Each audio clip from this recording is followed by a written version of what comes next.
Baik, kita akan lanjutkan perbincangan seperti yang sudah sempat saya singgung tadi sebelum jeda, Bang Kodari. Kalau lihat mulai statement-statementnya, ada kemudian Pak Sandiaga seperti itu, Mas Awi juga, Bang Daniel Johan yang hadir dalam perbincangan ini. Apakah sudah melihat mereka akan kemudian arah-arah anginnya akan merapat kepada pemerintahan selanjutnya atau bagaimana? Ya, saya kira balik lagi ya bahwa waktu PKB, PKS dengan Nasdem itu berbicara mengenai soal hak angket segala macam, 3 sekjen itu kan mereka terbuka mengatakan nunggu posisi PDI Perjuangan. Jadi saya kira semuanya ini sedang menunggu pergerakan PDI Perjuangan. Mirip-mirip dengan pengajuan capres dulu lah. Kalau ingat setahun yang lalu, kita kan berbulan-bulan diskusi di sini kan nggak ketemu-temu ujungnya gitu. Karena PDI Perjuangan belum mengambil posisi. Jadi bandul utama politik itu adalah di PDIP dan Ibu Mega. Nah sebetulnya ada satu pertarungan juga yang tidak mudah juga dibuat PDI Perjuangan. Di luar soal, ini menterinya banyak. Kalau ditarik, dalam tanda kutip rugi gede kan gitu kan. Soal ini loh, soal pimpinan DPR loh. Di luar bahwa kemudian kursi ini masih bertarung dan kalau kursi Golkar lebih banyak dari PDIP, maka yang akan menjadi ketua adalah PDIP. Tapi kalaupun misalnya kursi PDI lebih banyak daripada Golkar, bukan mustahil juga undang-undang susduk ini, susunan kedudukan MPR, DPR, DPD yang mengatur mengenai pimpinan, itu juga bisa berubah dan itu sudah pernah terjadi gitu loh. Kalau sekarang ini kan yang kursinya terbanyak ex officio atau otomatis akan menjadi ketua DPR. Bukan mustahil juga kalau ada dinamika di DPR lalu kemudian ada pemikiran bahwa kita jangan ikut aturan yang ada sekarang, tetapi memang harus bertarung lagi di dalam begitu. Jadi ada pertarungan di pemilu legislatif, ada pertarungan di perebutan kursi pimpinan DPR. Bisa berubah lagi tuh undang-undang susunan kedudukan. Jadi sebetulnya pertarungan kita ini belum selesai sepenuhnya secara politik. Ada pertarungan turunan-turunan yang menurut saya ini juga menjadi penentu langkah-langkah politik dari partai-partai politik yang ada ini. Gitu. Oke, baik. Ya, pernyataan penutup juga tentunya. Kami berikan kesempatan kepada masing-masing perwakilan partai. Mulai dari Mas Awi terlebih dahulu. Silakan Mas Awi. Ya, apa yang disampaikan Kodari itu kan asumsi ya.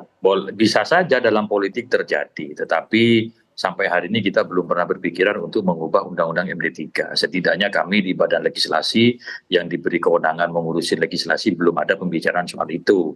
Namun demikian dalam politik itu dinamis gitu kan. Kita hargai pendapat dari Bang Kodari. Dan kita pastikan sampai hari ini P3 belum bersikap apapun terkait dengan politik depan karena kita masih fokus mengawal rekapitulasi suara yang mulai besok itu sudah mulai dihitung di tingkat kabupaten. Baik. Tunggu tanggal mainnya baru kita bersikap nanti. Oke, baik. Bang Daniel Johan juga kita terus tunggu tentunya bagaimana sikapnya. Silakan Bang Daniel Johan. Ya, kurang lebih sama nih dengan Mas Awi. Pertama, kesempatan ini kita mengucapkan terima kasih kepada segenap rakyat yang sudah dukung PKB. Kita saat ini benar-benar mengawal agar tidak ada satu suara pun yang hilang dari pengawalan penghitungan suara. Ya. Dan setelah proses ini berlalu, seluruh temuan, seluruh catatan-catatan menjadi bahan evaluasi kita dan juga akan kita sampaikan kepada masyarakat sebagai bahan untuk mengevaluasi seluruh proses pemilu dan pilpres.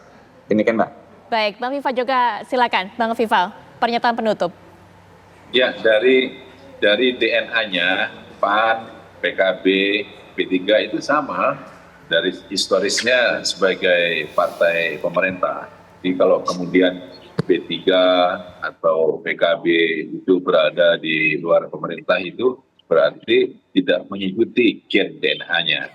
Dan saya yakin nanti ke depan itu kita nanti akan bersama-sama lagi. Oleh karena itu karena sudah berkomitmen dalam masa pemerintahan Presiden Jokowi ini dan pemilu yang dilaksanakan tanggal 14 Februari itu adalah yang bertanggung jawab adalah pemerintahan Jokowi. Saya rasa mereka juga tetap berkomitmen untuk menjaga harmoni, menjaga stabilisasi di internal pemerintahan. Kita hidupkan lagi proses peningkatan kualitas kinerja demokrasi melalui seluruh lembaga-lembaga negara dan negara dalam rangka apa? Untuk membangun peradaban Indonesia yang lebih maju.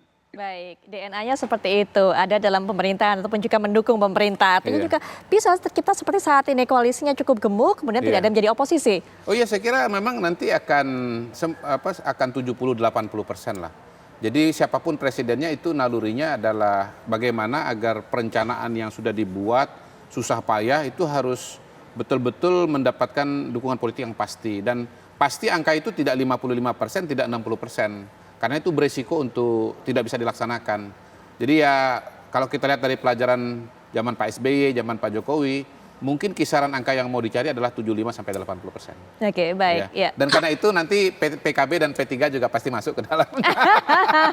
Oke, Mas Kodari terima kasih, Mas Awi terima kasih, Mbak Nali Johan terima kasih, Mbak Viva juga terima kasih semuanya. Kita akan terus tunggu tentunya bagaimana langkah-langkah berikutnya dari partai-partai ini. Nah, Agita Malika akan hadir setelah jeda juga untuk bisa memberikan kabar yang menarik. Silakan Agita. Betul sekali Pupi dan juga pemirsa, sesaat lagi kami akan hadirkan informasi aksi koboi jalanan yang terjadi di Jakarta Timur karena terduga pelaku mengancam temannya dengan senjata api, bahkan hingga melepas 3 tembakan. Sesaat lagi tetaplah di Apa Kabar Indonesia Malam.